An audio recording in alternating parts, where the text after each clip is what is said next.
and our opposition whip is Syed Ibrahim. So before we start, I would like to give a few general reminders for the debaters. So please remember to state your P or I method, whether you would like to receive your I verbally or by chat. And debaters must be aware of the preferred POI when they are asking for the POI. Please be mindful of the word you use in the debate, and please be respectful to each other to avoid any raising equity concern. We would appreciate if the speakers are able to conduct themselves professionally to ensure the debate progresses smoothly. Lastly, please be aware of the time of your speech. The timekeeper will keep the times of speech for you, but it's also important for the speakers to time themselves in case of issues. So before we begin, I will reconfirm the motion, which is this House believes that Liberal parties should stop pandering to conservative voters to maintain their core values. So if you are ready, I would like to invite the Prime Minister to deliver the speech. Here. So for the Prime Minister, if you're ready, just let me know on the count of 3. Yeah, give me a few seconds. All right.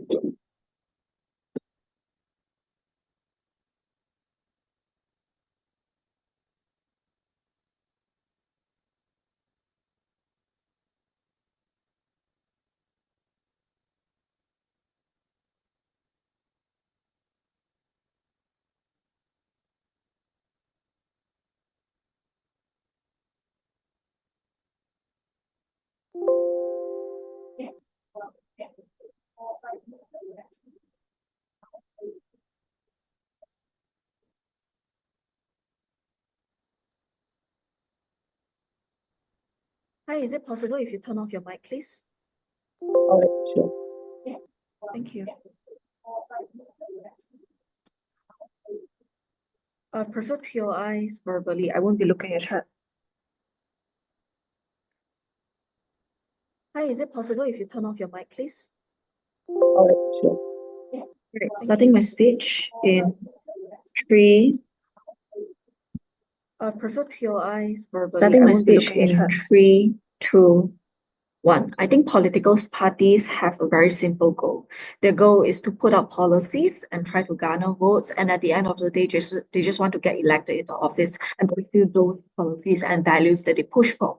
But however, I think in today's debate, where you allow these liberal parties to pander to conservative voters and just to try to get more votes instead of just already maintaining with the loyal voter base that they have, I think the flip-floppy stance that they stand on is extremely detrimental to their cause, which is exactly why Kamala Harris lost to Trump, even though she was such a popular candidate.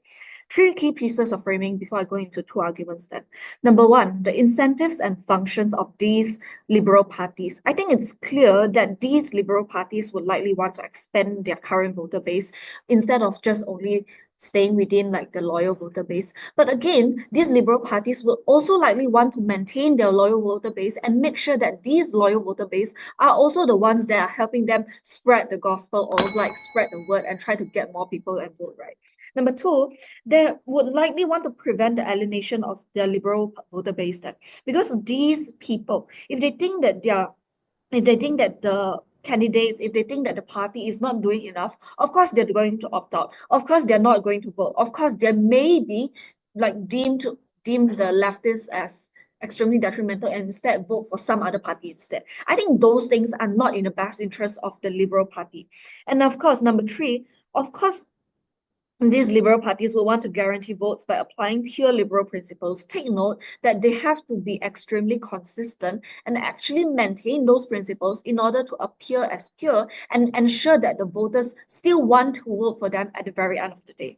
Now, I think number 1, this is framing. What is the current political sphere and why it's extremely messy? I think in status quo, where everyone is conceding and taking a very soft stance because everyone wants to appear accepting, wants to appear as extremely conceding because they want people to listen to them because, hey, being aggressive is not seen as something good in today's political sphere. But I think those things are extremely detrimental, where in cases where Kamala advocated for a lot of things such as abortion rights, but also allowing gun rights to Texas, where it's different, where it's left at the same time, but also right at the same time, where in the election of Bush and Al Gore, the election was only decided by one single electoral vote, because these tight races do not show enough of a delta to people on the ground to recognize, because when the difference between right parties and left parties are so minimal, it's extremely difficult for these people to recognize what is going on in the political sphere. At the end of the day, when they do not recognize who even is helping them, at the end of the day, they'll just become apathetic. They'll just not vote. They'll just not get involved. They'll just not even want to learn about what is happening within the political sphere there.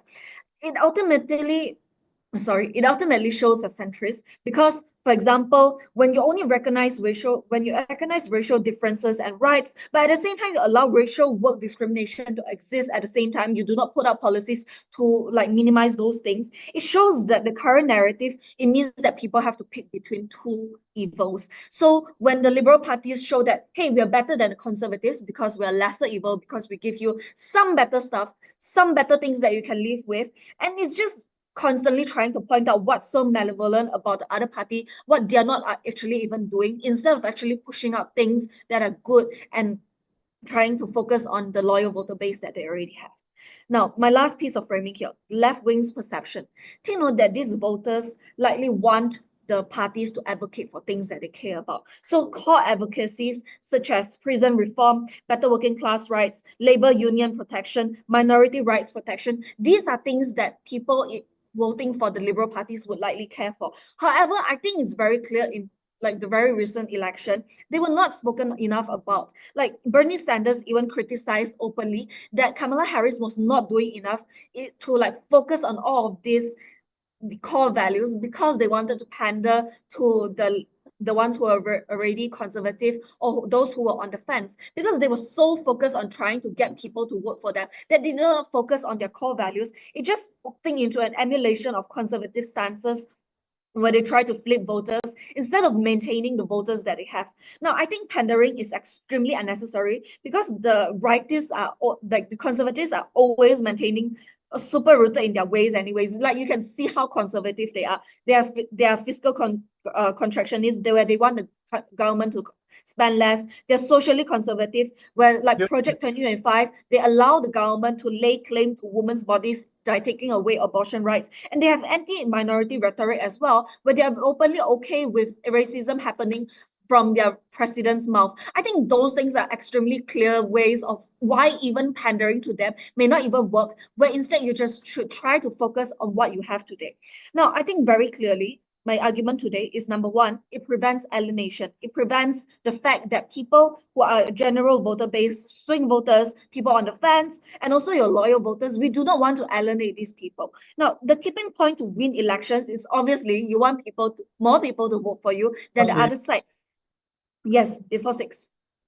Yeah, considering that you've already established that the right is so extremely rooted, why does someone who's so deeply rooted in their own liberal values suddenly going to be able to cop all of these conservative people when the conservatives just root for Trump and then win again? I think you also have to recognize that fact that conservative gays do exist. And if your core values include advocating for LGBT rights, I think it's likely that these conservative gays will want to listen to you and even vote for you if those policies that you implement are good for them at the very end of the day. These nuances are exactly what sets voters apart, and is exactly what is needed to enforce those core values that are at hand today. Now, I think pandering is bad because, number one, it goes actively against grassroots supports. Because, for example, if abortion rights, you do not push for it, you do not want to overturn Roe v. Loyals will still vote for you. Like these loyal voters will still vote for you because they think that it's a responsibility. But however, they will likely not feel supported. They will likely feel that, hey, you're kind of flip-floppy, but I'm still a leftist, so I'm going to vote for you. But these people would not likely want to openly talk about the things that they support. They would likely not want to openly support you or go out to parades or try to talk about it and try to galvanize people that they will only merely vote because of their responsibility and not because they genuinely feel for it. My last argument here today is that the principle consistently. Take note that you should stand firm to your principles because people voted for your principles and policies with understanding of their ideology. And staying true to your policies isn't just principally justified, but also has detrimental practical harms if you do not go forward. Very proud to propose.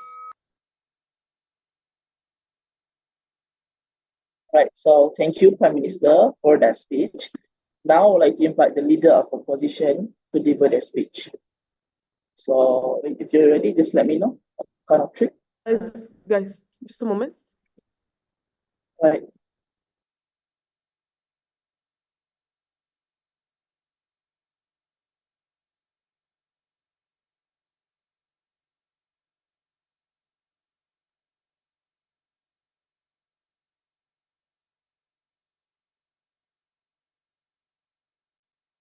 We were talking about what? Sorry.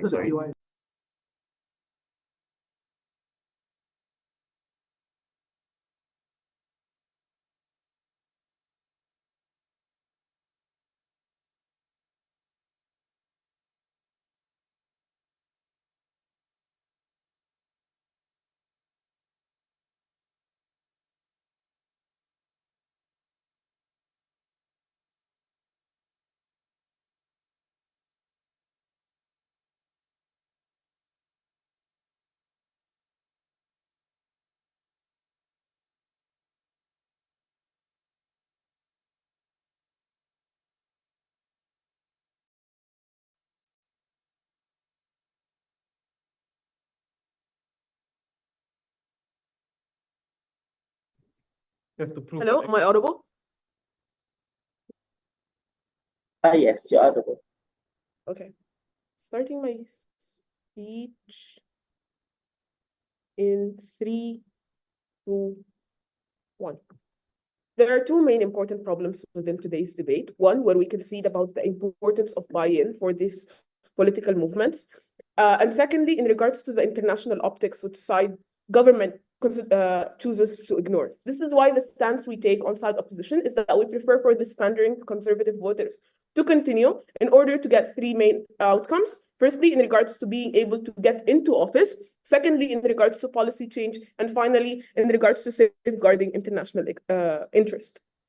A few pieces of context since government did not provide that for you. What do voters consider when they're voting for parties? Firstly, they consider whether these individuals are trustworthy and credible individuals who follow through with the things that they have promised to implement within their issues, right? Secondly, it's in regards to whether their views of the world and how they're going to implement their policies align with the views of this individual voter. And lastly, in regards to whether or not they make and take extreme measures in order to implement these policies. That looks like, for example, this is in both categories, whether international or domestically. What do these conservative voters and ideas probably look like? They look like, firstly, in regards to border issues, secondly, in regards to healthcare issues, and thirdly, and most importantly, internationally, in regards to isolationism, right? Because that's what the conservative voters are more leaning towards. And on the contrary, what do liberal voters care about? They're more of individual rights. That looks like the LGBTQ, for example, rights, abortions, as government tries to mention, and thirdly, in regards to immigrants. We tell you on our side that the pandering that exists on our side is normal and has been implemented by all types of parties, including conservatives, in an attempt to garner more votes and improve their standing. So how does this pandering then look like? It looks like having a manifesto where they're adopting certain issues that conservatives prioritize, as I mentioned earlier, in regards to isolationism, healthcare issues, and prioritize more bigger scale issues, as well as the fact that implementing some of these policies when they are elected into office. So this is done by all parties in the status quo. So it's not that crazy for it to be implemented, especially because the only ability to unlock maintaining your core values is whether you are elected into office. It's a prerequisite that side government did not prove to you. A few pieces of rebuttal before getting into my argument. I want to call out how assertive side government has been with choosing to provide examples, like real life examples, instead of providing actual analysis to their arguments, as well as the fact that they're like extremely uncharitable in how extreme this adoption is likely to look like. So what did they generally tell you? Firstly, that Camilla lost to Trump, and that's why it's not working. The reason that Camilla lost to Trump is because she has been inconsistent and chose to take this like really late into her scheme. This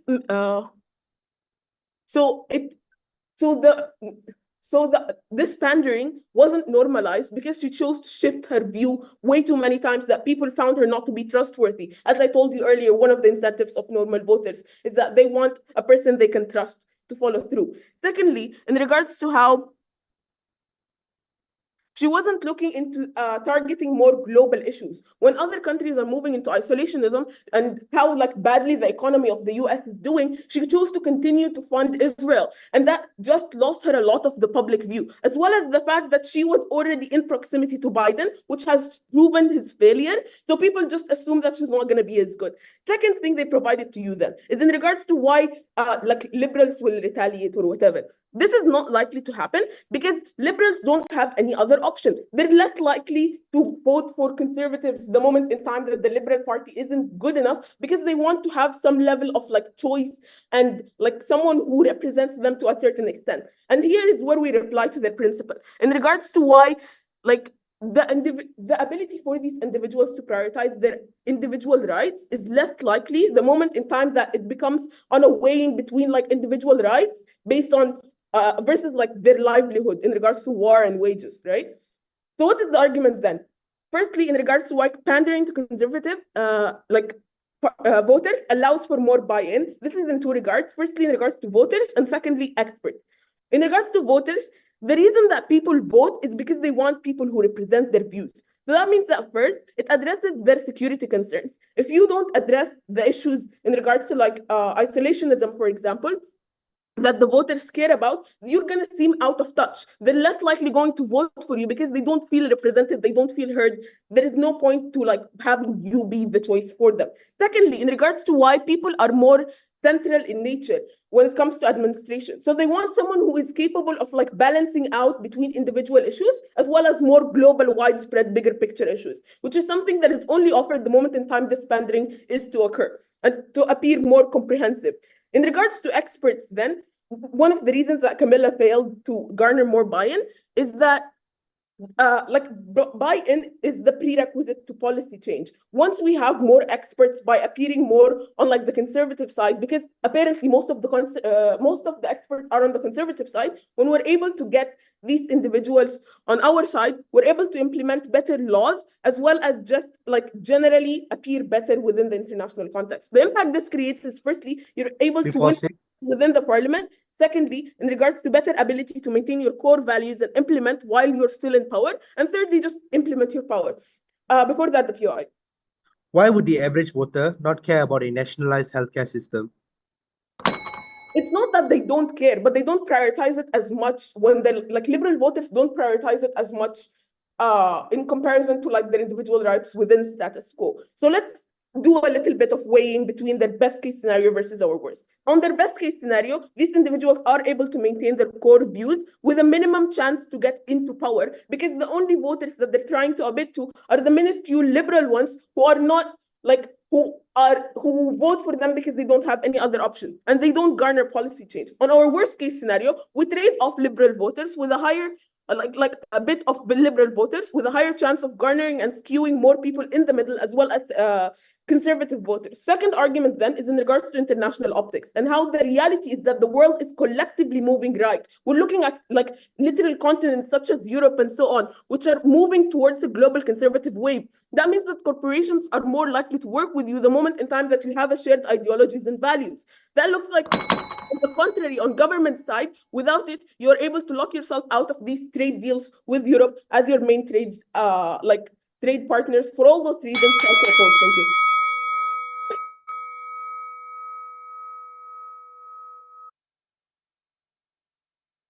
All right, so thank you, Leader of Opposition, for that speech. Now I will invite to the Prime Minister to deliver the speech. So if you're ready, just let me know. On the count of three. Can you give me 2 seconds? I need to go to the toilet. Alright. Thank you. Is that okay, educators? Can I go to the toilet really quick? Thank you.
I'm back. Thank you for waiting.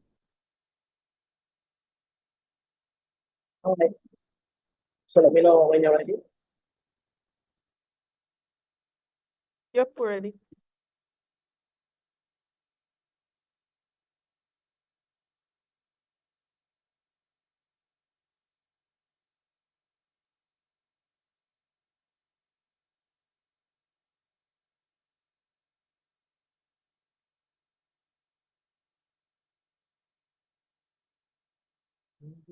Hi, is Ibrahim back?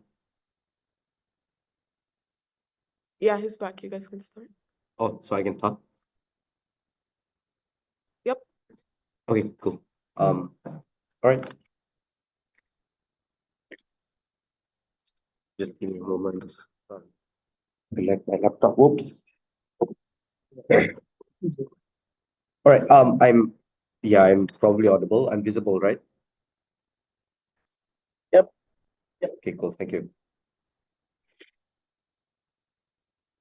Starting my speech in 3, 2, 1. My biggest takeaway from going to the Bornean Cultural Museum is simply that any form of concession is a disregard to fundamental rights. At the point of which your average Malay did not want to disregard the way of life, disregard the economy of how they get their money, is the point of which they are able to achieve the form of independence.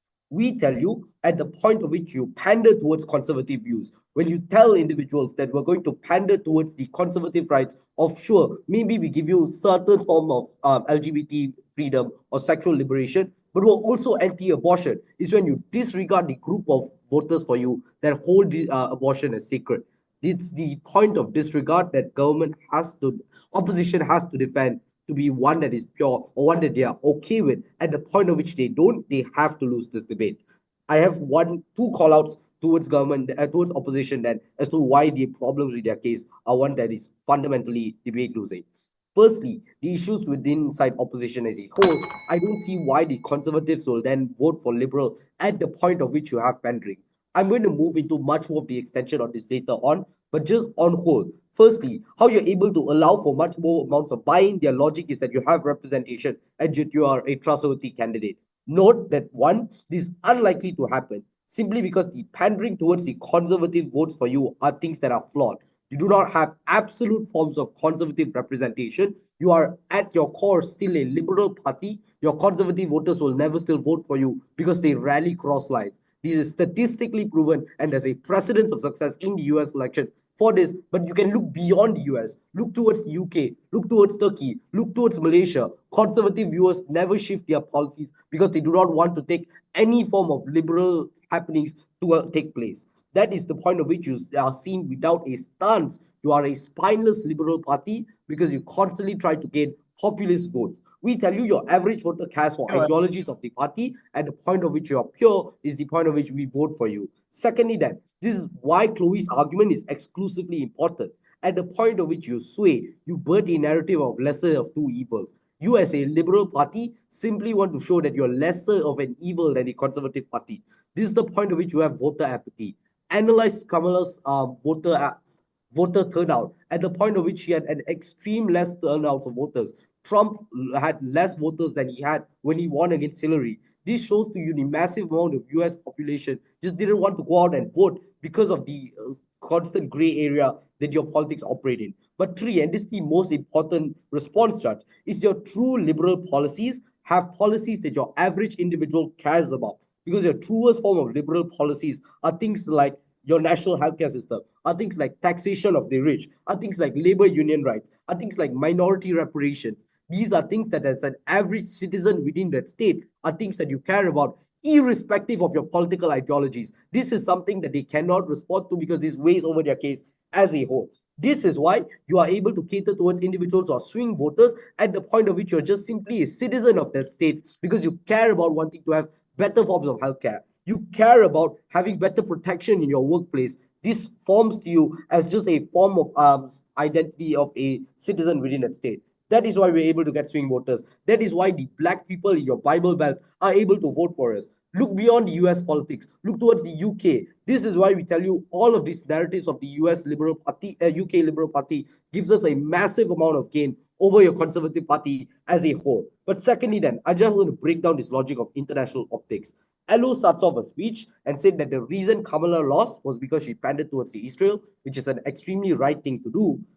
Then she moved on to the speech that you need to pander towards the international right. There is a dissonance within the start and the end of a speech. But secondly, then I just want to point out that there's no tangible impact of actually pandering towards the right in the first place, at the point of which this is a debate on how you're able to incentivize your current liberal union to win. Chloe significantly highlights to you what these incentives look like, how you're able to expand your current groups in swing states, how you're able to prevent alienation and come into incorporation with other forms of companies that are truly liberal. How with that help are you able to maximize these forms of policies? But note, at the point of which you concede on any of these things, at the point of which you say that we're going to try to get some amount of conservative votes, is the point of which you disregard your voter base that care about these issues. Before I move on to extension and clearly winning this debate, sure, is there any POIs? Yeah, isn't Trump also populist and he adopted some liberal values, which is why he was able to swing a lot of states from conservative that were previously liberal to conservatism? That's wrong. If you want to base it off the US current election, the reason why people felt questionable to vote for Kamala was simply because of her ability to pander towards Israel. That's an extremely right thing to do, like right nature, right leaning thing to do. I'm going to respond to this as to why the conservative state never does pandering. This is a wrong amount of analysis. I don't know where they read this thing from.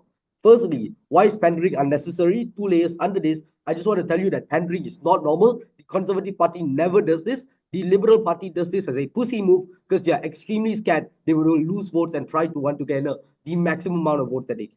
Firstly, then, in terms of the nature of conservative parties and voters, note that the conservative parties always have a clear stance. They never concede on things. They don't take up changes because of liberalization. It is something that you constantly push for. It is something that you always have pushed for since generations. Look not just in the current election, look past, look at Barack Obama, look at Gore against Bush.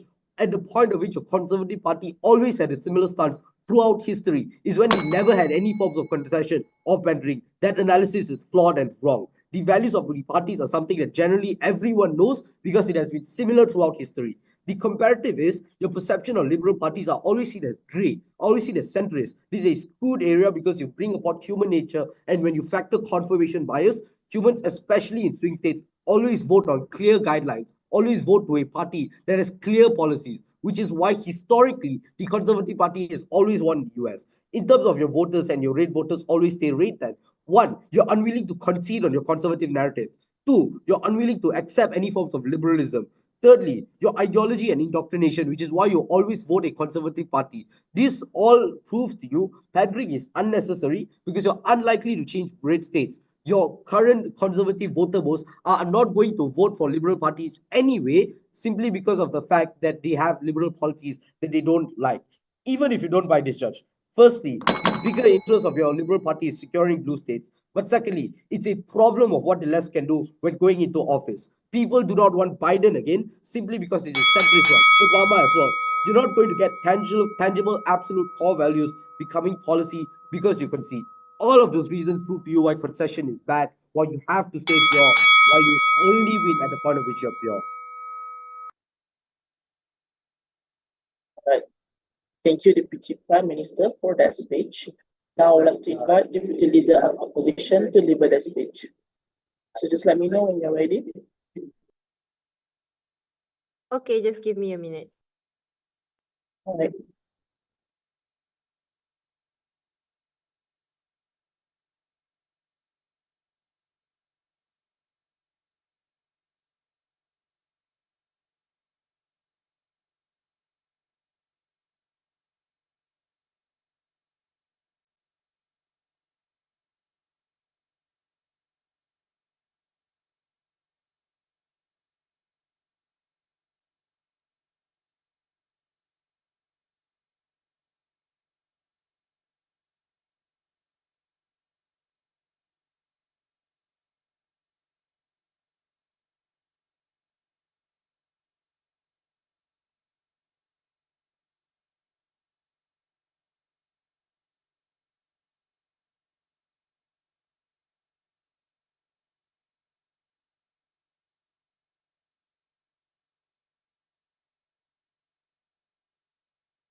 Am I audible?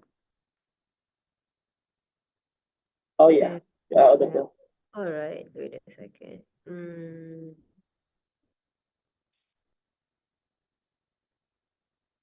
Okay. Oh, timer. Oh yeah, forgot the timer's on screen.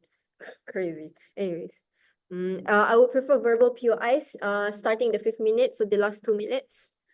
Okay. Let me see.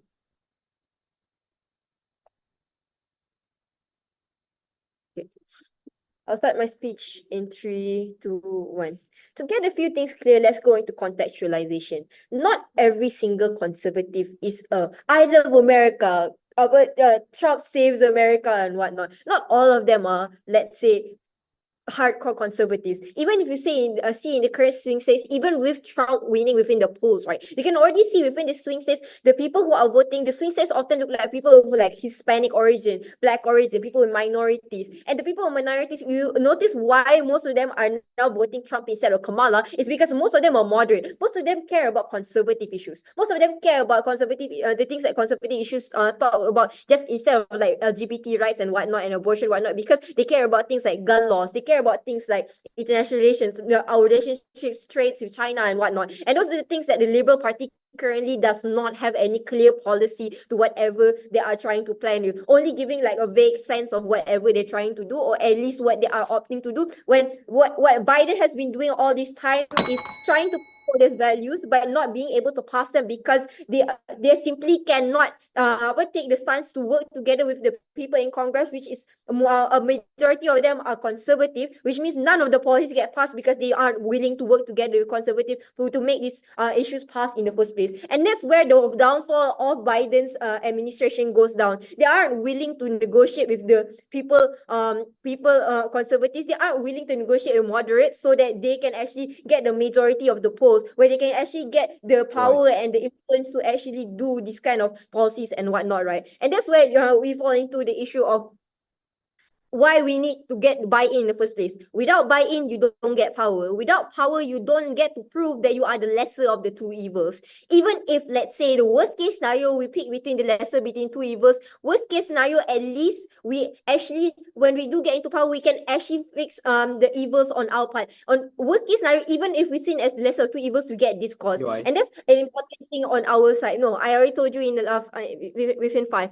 So that's the first things first. And when you talk about international relations, why they matter in the first place is because even if, let's say, right, in a best case scenario, you get into power as like a liberal but also like slightly leaning towards conservative. It's easier for you to get allies simply because, for example, the axis of evil, which looks like, for example, Russia, North Korea and whatnot, because you share the same ideology. And in this case, America especially is especially urgent because now they're already globally unpopular because they're supporting Israel. And like, it doesn't matter if you vote for Trump or you vote for Kamala, both of them are going to support Israel, right? But to what extent, when you both support Israel, who are your allies that are left, right? So it looks like, for example, actually catering to the people who are still willing to work with you. It looks like Europe. It looks like other parts of the world that is not like Middle Eastern countries and whatnot, which obviously support Palestine, right? So these people often look like, for example, Macron, people who are like, very centrist or at least conservative leaning. And that's why international relations is important, because once you do get into power, how do you make sure that your policies on the international level actually can be proven and actually be done, which is something that Biden has obviously not be able to prove, simply because, again, he does not want to work with the conservatives in office. His policies don't pass, thus he is seen as weak and whatnot, right? And which is why Trump always wins, because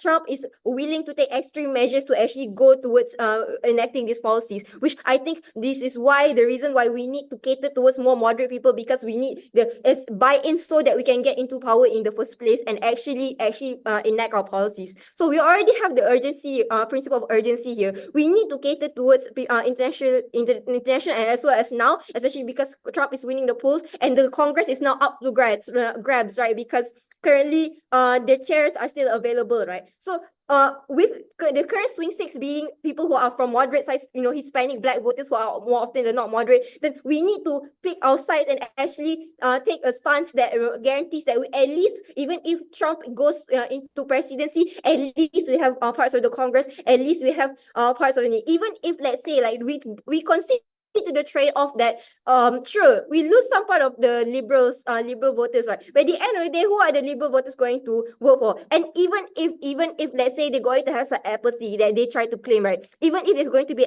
apathy, we still get to cater to the moderate and more conservative people, because at the end of the day, liberals are the ones who are more likely to experience these things.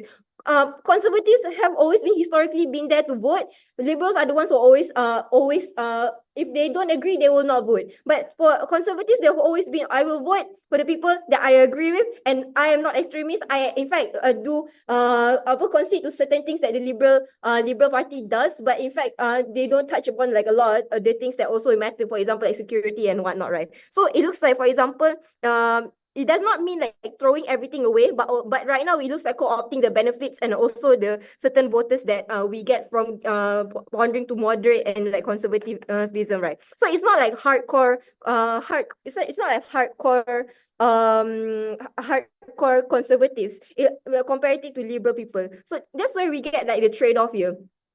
let's say even if right, we don't care too much about like the minorities like gay people and whatnot, right? Even if we concede, at the end of the day, a lot of the already policies that liberals are already fighting for are just catering to the minority. And at the end of the day, minorities don't put you in power. Majorities put you in power, and that's what we are fighting for within this debate. And I think that is guaranteed for the fact that, of course, even at the end of the day, it's wait before 6 POI.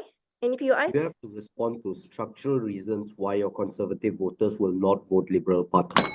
Why is it, despite these structural reasons, can you still buy in their votes? Because at the end of the day, as I've already stated, they're not hardcore, oh, Trump makes America great again people. At the end of the day, they still care about, whether my wife is going to get abortion rights. They're still going to care about, whether certain gun laws do get passed or not, whether I'm going to get shot at the streets, which is the things that liberals actually fight for. To say that they want to kill people, they want to bomb Israel, they want to, basically they want their children and their wives to die of abortion and stuff like that is unrealistic. They are human. There are certain policies that liberals fight for that they can emanate with as a human, and there are certain things that they are willing to cater for, right? So as I said, talked about ideologies, because we share the certain ideologies, they are just more willing to like work with us and whatnot, right? Okay, then it's literally nothing else to talk about. Crazy. Yeah. Okay, so liberals have no option besides conservatives, and conservatives more often looks like more willing to vote for us if we get to, if you get to handle the ideals. So yeah, thank you.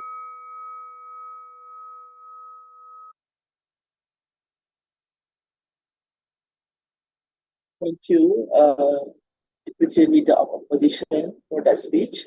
Now I would like to invite the Government Whip to deliver their speech. So just let me know when you're ready.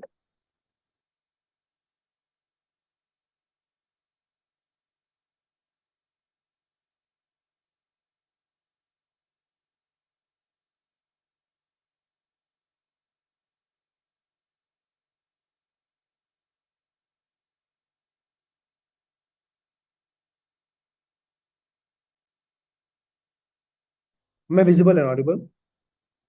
Yes, you are. Okay.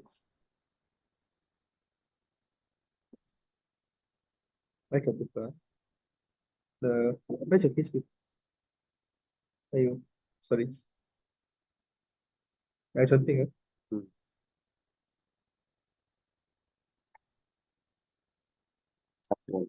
Okay.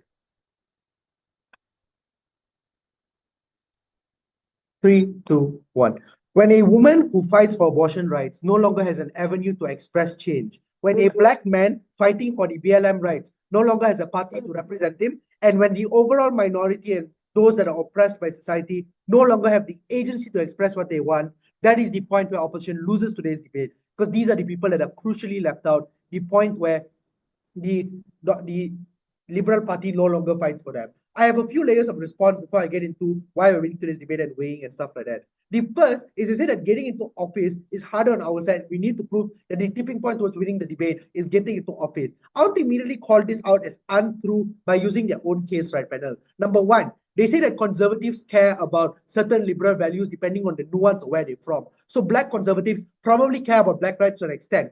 Conservative women probably care about abortion access to an extent. The point where this is true, they cannot then say in LO that there's a very big delineation between conservatives and a very big delineation between them and the liberals, and therefore conservative people will never cross that line and vote for a liberal candidate in the first place. But the second thing to say is simply the intuition towards this, right, panel. This is why the POI to LO was crucially important and unanswered until Deputy Leader of Opposition. It's too late for Bayern to pick it up, which is why wouldn't a conservative person care about a nationalized healthcare system? Or why wouldn't a conservative person care about higher tax rates for the rich, given that they might be working class on both sides of the house? The problem with the response is it doesn't engage with the crux of the POI, which seeks to engage as to why necessarily these people need to pander towards conservative values in order to cross that line and get their support in the first place. We expressed you multiple other facets and avenues via economic policies and social progress that could potentially pull conservative people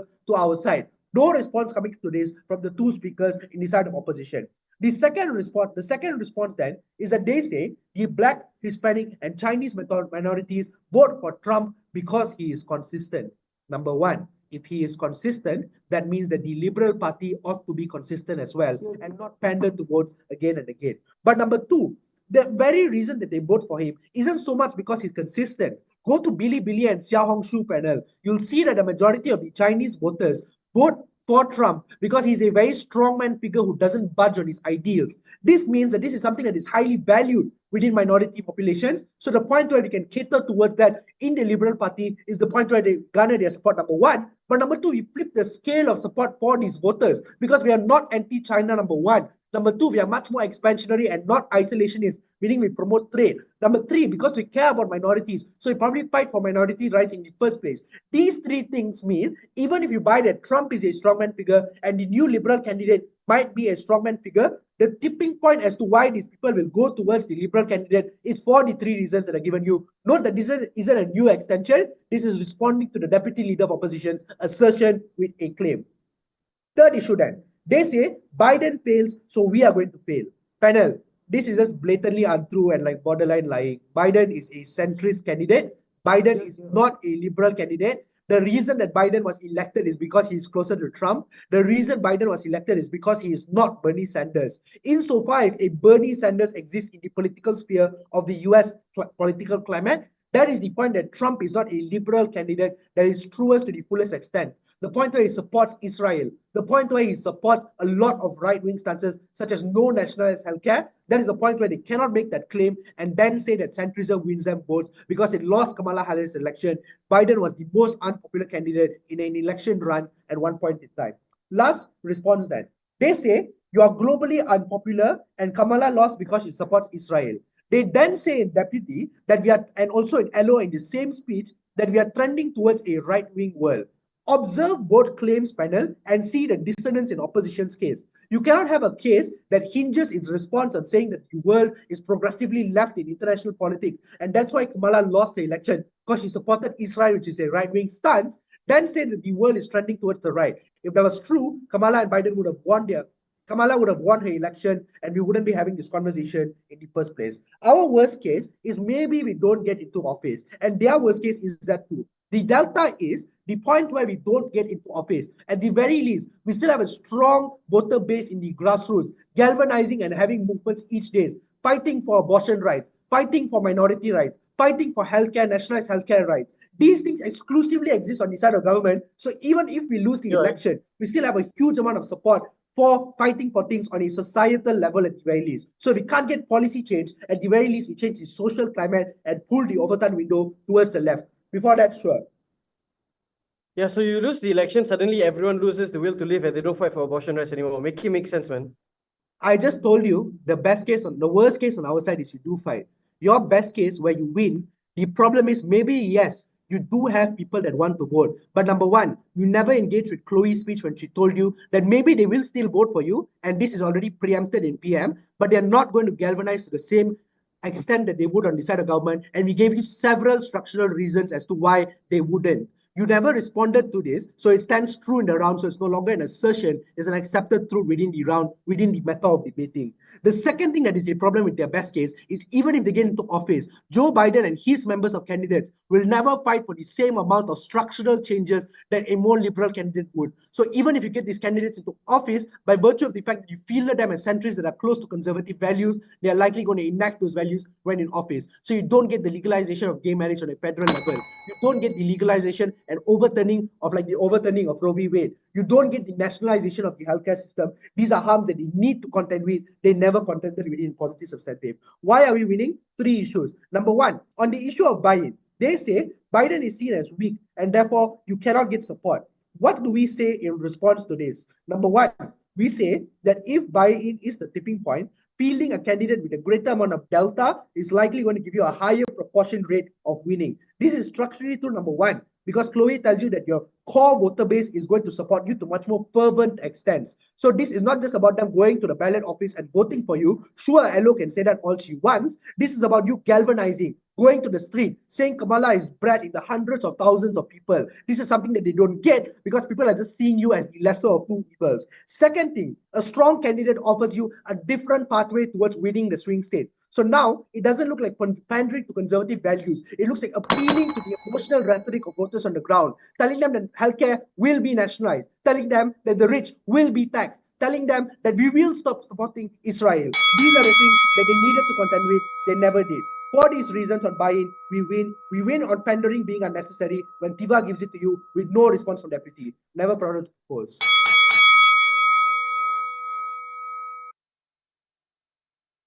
Thank you, Government Whip, for that speech. Now, I would like to invite the opposition whip to deliver the speech. So just let me know when you're ready on the count of three.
Sorry, just a second.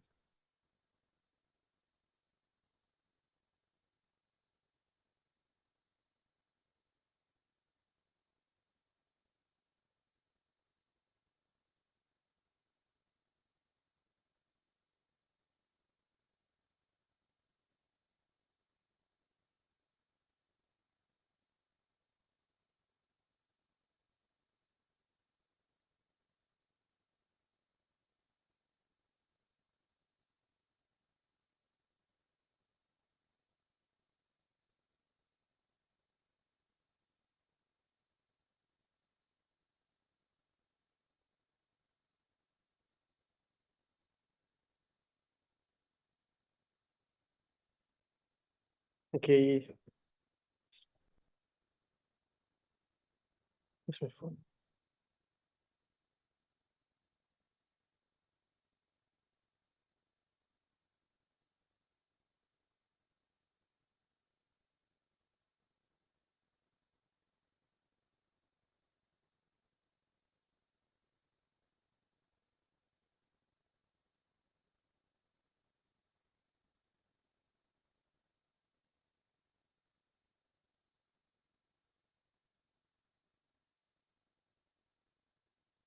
Politics is inherently populist in nature. That is the reason why you see individuals like Trump co-opting things such as the abortion policies, individuals like Anwar Ibrahim in Malaysia, taking on Barisan Nasional to be able to conform and make a government in the first place.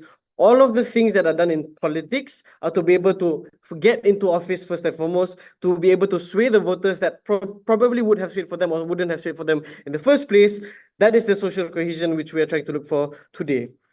Two pieces of housekeeping before I get into my issues. Firstly, on conservative voters. Opposition says that they are extremely solidified in their stance, and because of the fact that any individual who doesn't necessarily cater to their to their wants or to their needs, they probably will have voter apathy happen within both the conservative and the liberal diasporas. Government agrees that to some extent, sure, this probably happens. You probably do get some form of voter apathy, and these individuals are extremely solidified. But two things. Firstly, wouldn't that not get them to be able to vote on government because of the fact that they're extremely solidified? Insofar as the Liberal Party isn't able to get any form of traction for these conservative voters, they're not going to be able to rally them on and get them into the buy-in. Therefore, the ability for you to galvanize is something that is absent of your necessary political the political party that is in power, the political party which you are rallying under, because most of them they're not. These are humanitarian issues. Most often they're not. These are issues which are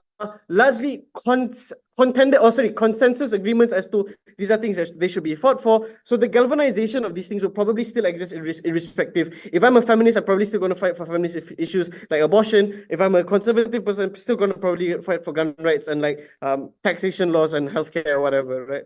So the reality is that the issues that which government is trying to fight for largely do not necessarily belong to any specific party, insofar as these have largely been accepted as general human rights which should be protected. Abortion laws are pretty much symmetrical across the world, other than extremely conservative countries like Malaysia. Secondly, these individuals in the conservative parties cannot afford to be apathetic, because the highest voter turnout in most countries is usually conservative in nature.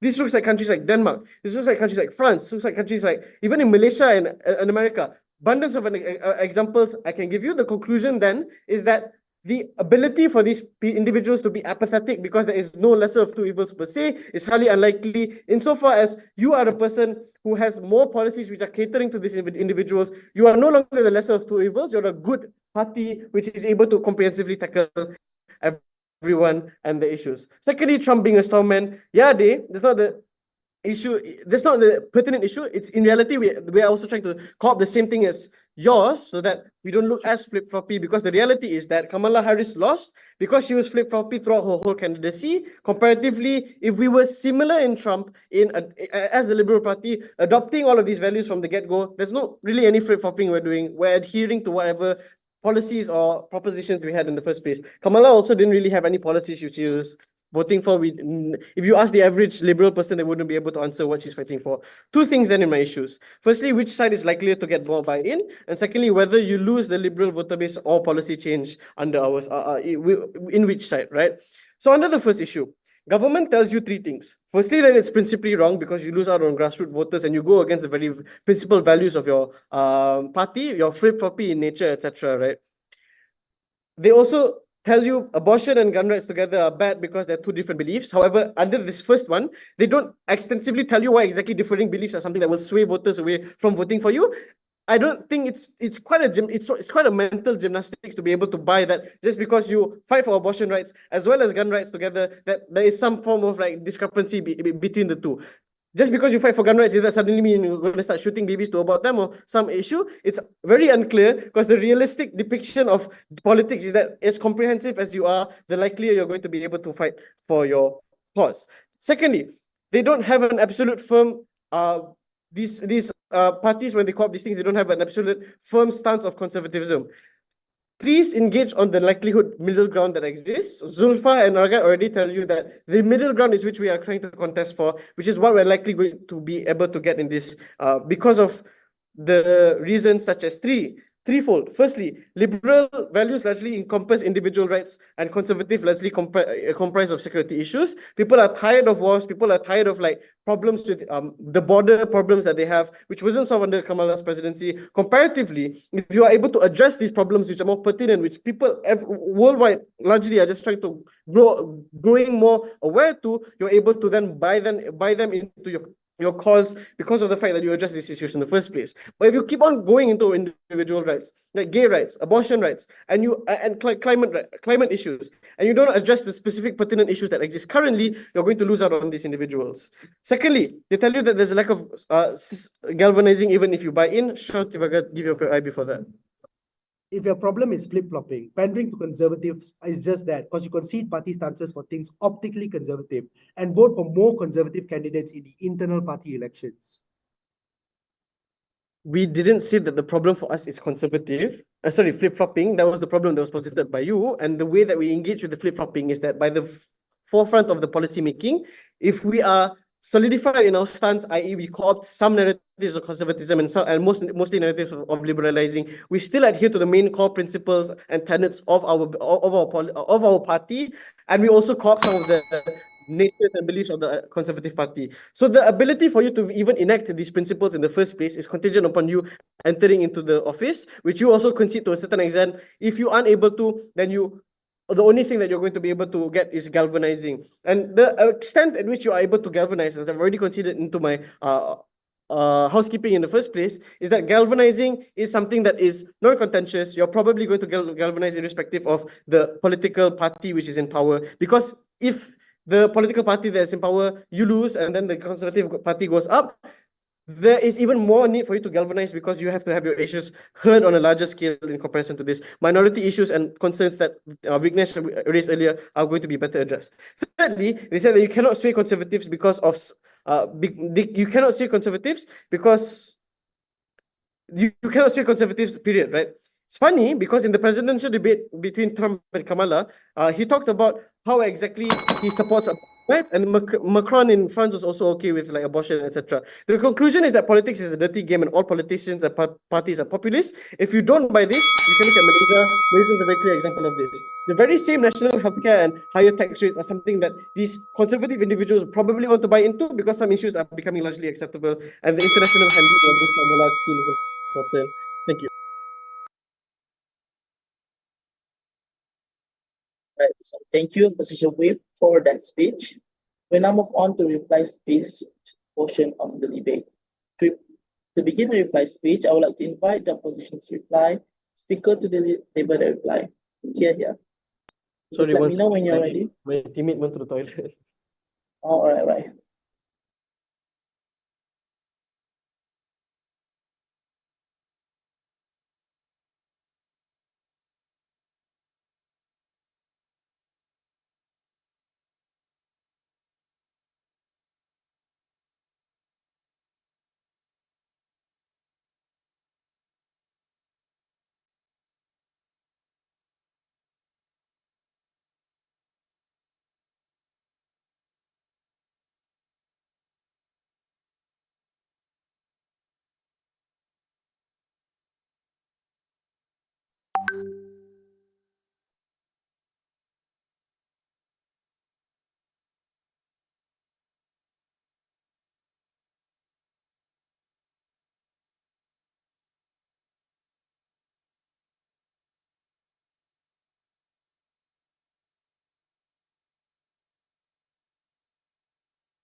Hello, just confirming if I'm audible.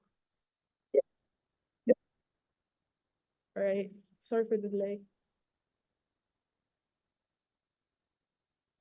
Starting my speech in 3, 2, 1. Up until the end of the debate, there was only one main clash to be handled between the two sides on who is better able to garner more buy-in for the Liberal Party. What did government tell you? They told you that they're able to maintain their core views, so that allows, such as like abortion laws or like LGBTQ laws, and that allows them to like convince swing states because they have a clear stance to be taking. What did we tell you? We told you that once we address voters' main current fears, such as in regards to like war and wages, we're able to, considering more larger scale issues, we're able to get a trickle down effect to attract these liberal people in the first place.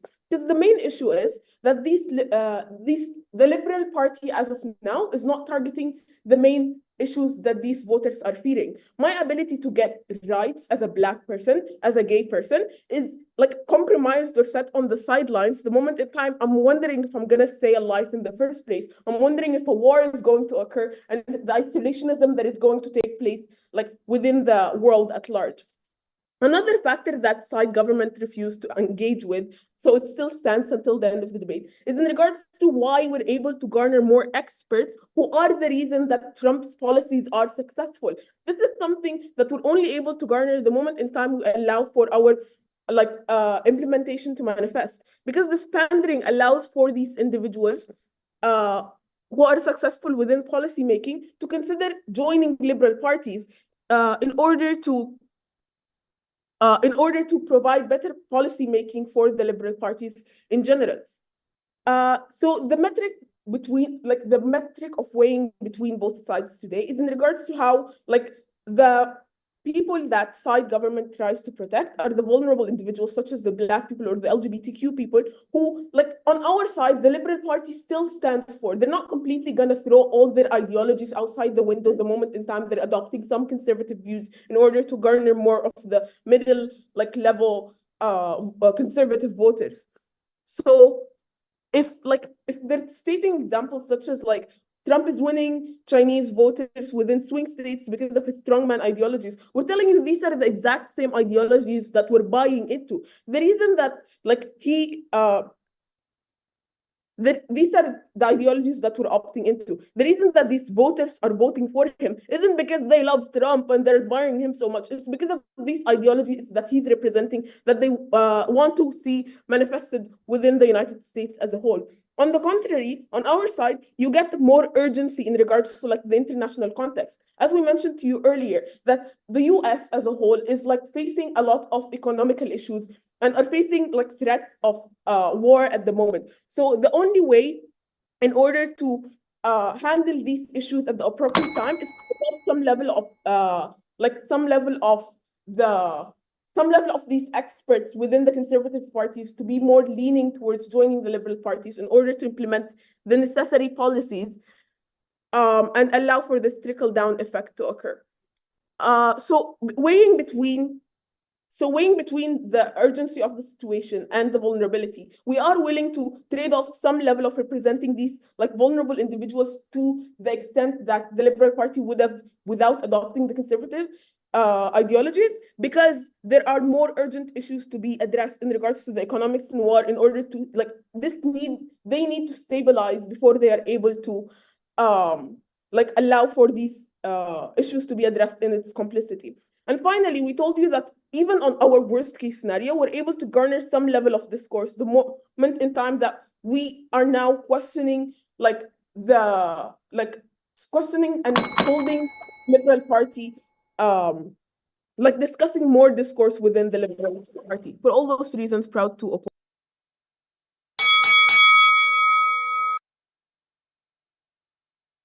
Right, so thank you for to the opposition reply for that speech. To close out the debate, I would like to invite the government reply to deliver their reply speech. So if you're ready, just let me know. All right, I'm ready. Am I visible and audible? Oh, yes. All right, great. Thank you. Right. Starting in 3, 2, 1. Judge, in case it isn't clear enough, let this reply speech be the nail in the coffin. 3 things that I want to call out. There's way more than just one clash in this debate. Firstly, the changes this party can bring on concession. We tell you, and they tell you, they said they want some conservatives want abortion and there are some rights that each other want. Note, Judge, if you're a liberal party and you pander to conservatives, you say we trade off things like abortion in order to get conservative votes, is when your conservative individuals don't see any form of changes in terms of abortion as well. This is a structural problem within their case because they are unclear of what pandering even looks like. By definition, pandering means changing policies. I assume they knew so, but it looks like throughout the speech, they don't really know. But note, when you make concessions, that equates to a disregard for things people care about. So your conservative individual who wants things like abortion is never going to have a party that champions for these rights simply because they trade off that aspect in order to get a greater bout of conservative vote. Note, pandering is a bad move. It's a fallacy when you think it works, but it's simply something that does not accrue because you don't get individuals who want the rights that you're championing for. Secondly, then, in terms of buy-in, because this seems to be a very big problem with this debate, their analysis is simply if you pander, the conservatives will vote for you. That's it. There's no there's no analysis as to why this is likely to be true.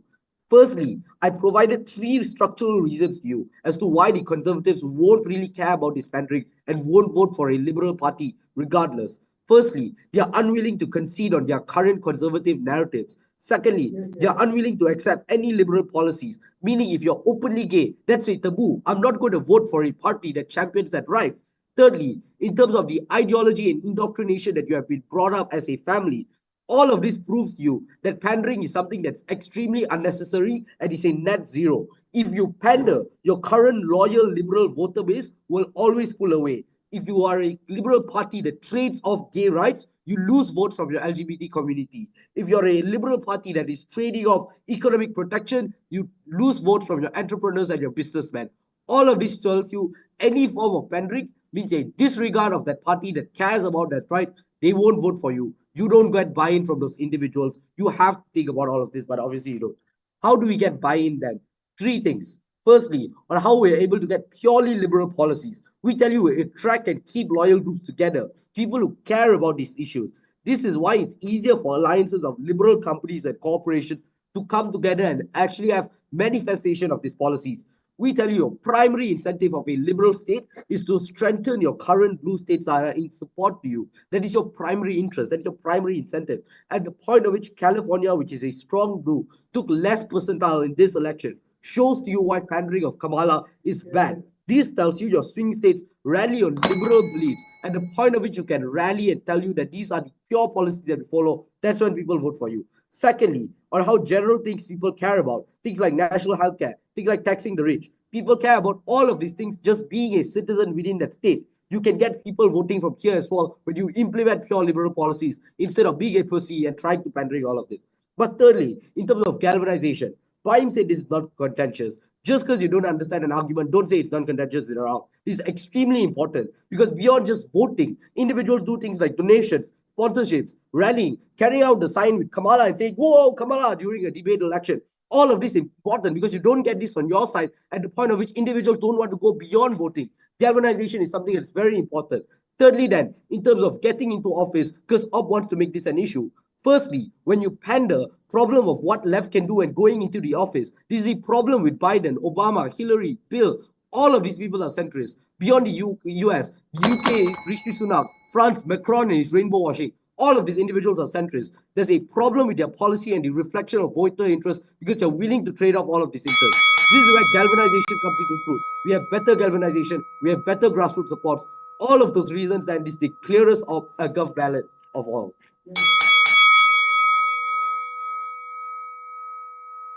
All right, thank you, Governor Reply, for that speech. That marks the end of the debate. The judges will now make the decision on the side that wins the debate.